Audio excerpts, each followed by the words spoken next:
Compañeras, compañeros, informarles que aunque ustedes no lo puedan creer, usaron a la policía hace unos momentitos para impedir que nuestra representación pudiera estar en el conteo de las boletas que hemos estado revisando toda la tarde, toda la noche y hasta este momento.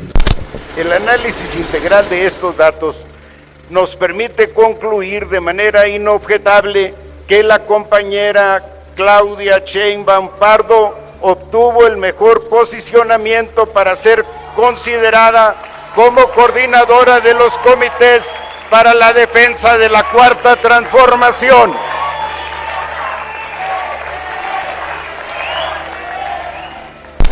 Están las puertas abiertas, que tomen sus decisiones.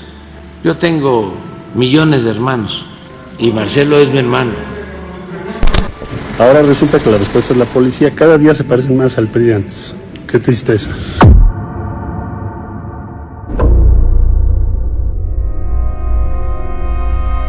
El pasado miércoles 6 de septiembre fueron dados a conocer los resultados de la encuesta de Morena para definir a su candidato rumbo a las elecciones presidenciales de 2023. Este proceso consistió en una encuesta elaborada por la Comisión del Centro de Estudios Estadísticos y Sociales de Morena, el famoso CES, y 4 encuestas espejo elaboradas por 4 diferentes casas encuestadoras: Eliga, Buen Día, De las Heras y Mercaey. Los resultados del CES arrojaron los siguientes datos.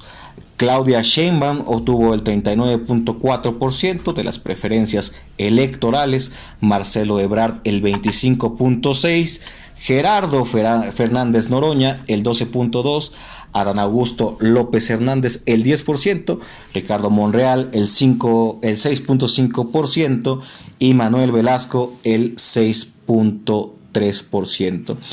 Yo soy Alejandro Buitrón y en esta edición de Detrás de los Hechos hablaré con Diego Alanís Aguilar, politólogo de la Facultad de Ciencias Políticas y Sociales de la Universidad Nacional Autónoma de México, quien en 2018 fue coordinador de la campaña presidencial en los estados de México y Jalisco, y en 2021 fue candidato a la Diputación Federal Plurinominal por la 4ª circunscripción en la que se encuentra dividido el territorio nacional. Diego, bienvenido Detrás de los Hechos.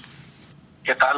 Mucho gusto saludar a tu audiencia y me gusta debatir estos temas, ¿no?, de trascendencia nacional, porque estamos viviendo pues un momento histórico de transformación en el país. De transformación en el país, estimado Diego, y sobre este punto me gustaría iniciar la entrevista básicamente con cómo viste este proceso realmente inédito. No participó el INE, fue cuestionado sobre su legalidad, pero bueno, ¿cuáles son tus impresiones, Diego? Sí, me parece, más allá de los formalismos legaloides, me parece un proceso interno muy transparente que fue organizado por la militancia de nuestro partido. Tuvo que ver con un llamado que hizo el presidente el 13 de julio, donde empezó a hablar del proceso de transición, 13 de julio de 2021, es decir, 3 años antes de la conclusión de su mandato. Él ya empezaba a prever la transición de la presidencia de la República. Uh-huh. Al interior del partido pues hubo diferentes posiciones, sobre todo todas apelando a la unidad, y me parece que el proceso fue el que designó la militancia, la autodeterminación del partido a través de una encuesta, así mismo sondeos de quién era la persona que tenía más simpatías con el pueblo de México. Claro. En ese sentido, pues resultó electa la doctora Claudia Sheinbaum. Correcto, Diego. Mira, fíjate, tengo una segunda pregunta que va en el sentido de ver el caso de Marcelo Ebrard como una ruptura en la élite que gobierna. Sobre todo pensando en 2 cosas que te voy a exponer a continuación, ¿no? La aspiración del carro completo en 2024 para meter el tema de la Guardia Nacional, tocar de una vez al INE y sobre todo bajar el tema de las pensiones a 60 años. Y la otra cosa que es el proyecto 2024-2030, que incluye un ánimo constituyente, es decir, convocar a un constitucional. Entonces, los votos de Ebrard eran importantes. ¿Cómo le hará el partido para cumplir esas proyecciones, estimado Diego? Sí, sin duda la participación de todos los actores que participaron en el proceso es importante. Nadie sobra en el partido, todos son necesarios para construir un proceso organizativo de unidad, un proceso en el cual veamos más la plataforma nacional, las reformas que vienen, claro, y sobre todo pensando mucho en el próximo gobierno, en el tema de la gobernabilidad. Porque vimos incluso en este periodo del presidente Andrés Manuel López Obrador, pues varios intentos de golpeteos jurídicos, incluso el proyecto de la Suprema Corte donde se pensaba destituir al presidente, pues estamos viendo con alerta roja pues este tipo de posturas, porque al final son posturas golpistas, son posturas que desde el conservadurismo de los espacios jurídicos pues buscan tener un golpeteo hacia el presidente. Y en el caso de la transición me parece muy necesario que haya un proceso de conciliación. Evidentemente respeta la decisión de Marcelo, no se comparte porque al final el proceso se llevó a cabo con transparencia, demostraron las encuestas, hubo incluso una casa encuestadora que propuso el propio Marcelo Ebrard, y todas las encuestas coinciden en que pues hay una diferencia de más de 15 puntos entre la doctora Claudia Sheinbaum y Marcelo Ebrard. Claro. Es decir, ni siquiera se acercó a un rango que pudiéramos considerar de margen de error. Y me parece que esto pues no es coincidencia, tiene que ver con un asunto de un trabajo continuo. La doctora Sheinbaum es fundadora de nuestro partido político y estuvo apoyando no solo en estas candidaturas, sino en los procesos organizativos del partido. Ella estuvo incluso sin pensar en alguna candidatura, pues pensó primero en los encargos que le asignaba en ese momento el líder de nuestro partido, Andrés Manuel López Obrador, claro, y avanzó con una construcción identitaria con la militancia. Por eso se le reconoce, ¿no? Por eso quienes en su momento fueron compañeros dirigentes organizativos que ahora asumen una posición como gobernadores o gobernadoras, tienen una identidad más legítima con la doctora Claudia Sheinbaum que con Marcelo, que Marcelo lleva un año en nuestro partido político. Recordemos que estaba hasta hace tiempo exiliado en Francia. Sí. Y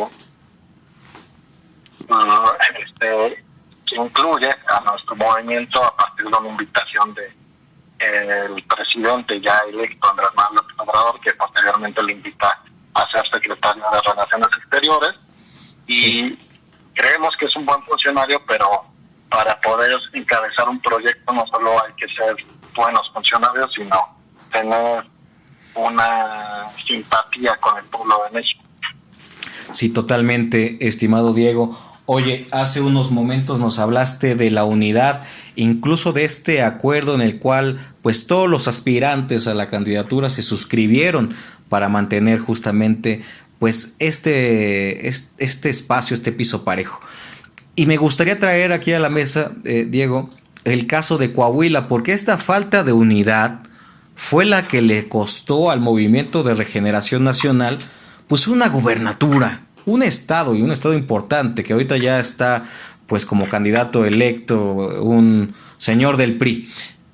¿Cómo van a hacer o qué es lo que tú desde tu perspectiva, porque tú conoces las bases de Morena, tú has sido parte del proceso que viene de movilización desde la gente de a pie, para sortear ese torbellino que se llama Marcelo Ebrard? Igual no ahorita, pero sí en el año que viene, ¿no? La gente que se va a llevar con esto que tú acabas de decir de golpismo, y que van a fundar una cosa que se llama ahí Movimiento Progresista.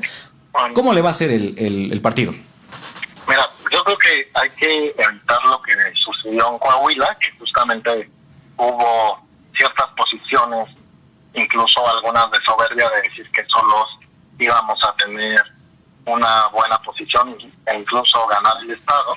Pero además también hay que ver la parte, me parece, crítica, porque Armando Guadiana, en este sentido, pues no era el mejor candidato con las mejores cualidades, pero fue el candidato que estuvo mejor posicionado en la encuesta. Y bueno, la encuesta se debe de respetar conforme a nuestros estatutos. En el caso de Marcelo y esta propuesta que hace de fundar un movimiento que no es como tal un partido político, porque el registro se abre hasta 2025. Así es. Y eso implicaría un procedimiento mucho más grande de la conformación de asambleas, de la aprobación incluso del Instituto Nacional Electoral y una serie de situaciones que conllevarían a la conformación del partido. Me parece que está muy alejado, pero me parece que tendría que ir más en el sentido de la conciliación, porque con el capital político que tiene Marcelo, nos parece que es un gran político de altura, de acuerdos, puede generar algunas condiciones de espacio para los compañeros, porque de entrada yo no veo que haya diputados o diputadas que él pueda llevarse bajo su figura o su sombra. Sí. Porque muchos de ellos que están siguiéndolo en estos momentos tienen una plena identidad con nuestro partido político, entonces no podrían ellos determinar irse, porque irse sería estar contra el obradorismo. Finalmente, estimado Diego, ¿cómo ves el futuro a mediano plazo, un futuro posterior a Andrés Manuel López Obrador, ya no como presidente? ¿Cuáles son tus aspectos de perspectiva política? Mira, a mí me tocó ver nacer este proyecto y ver cómo se ha desarrollado y ha evolucionado, e incluso ver a muchos compañeros y compañeras con una nostalgia por el Morena que construimos en 2013-2014. Claro. Pero yo les he comentado que ya no va a ser posible verlo de esa forma, ¿no? Porque de entrada primero somos un partido gobernante. Sí. Y al ser un partido gobernante, pues las condiciones y la correlación de fuerzas cambia al interior del partido. Hubo un momento en el que mucha de la militancia pues quería cerrar el partido para que hubiera una especie de élite o una tendencia a una élite dentro del partido que designara los espacios de participación de las militantes y los militantes.